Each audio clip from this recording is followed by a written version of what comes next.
Well, Marc Ostwald is Chief Economist and Global Strategist at ADM Investor Services. Robin Dwyer asked him how, after the pandemic and the Ukraine war, China's economy could reconnect with the rest of the international community.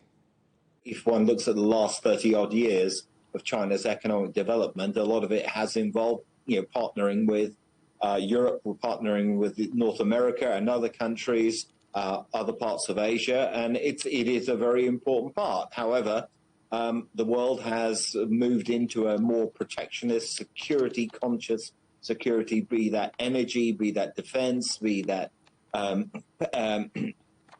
food, and it's going to be challenging. It's going to be a very interesting meeting next week between President von der Leyen and President Macron and the Chinese leadership, because the European partnership for China is in some ways actually almost more important in business terms than the one with the US, because there is a lot of bilateral trade between the two. Let's talk about China's domestic outlook, because there are some signs that the economy could be bouncing back. What's the forecast?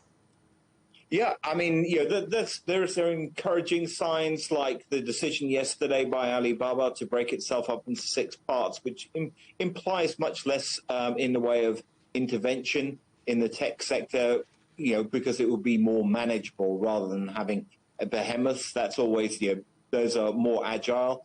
If we look at some of the problems in the property sector, they do seem to be gradually resolving themselves.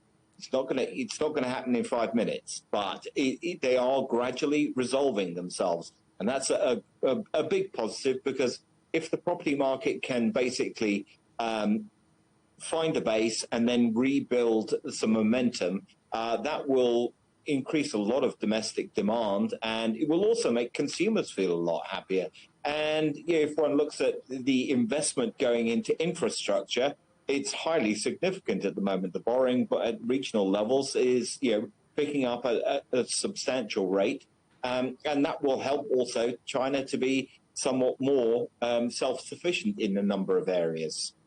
And the importance of joined-up global supply chains was also in focus. How important is that?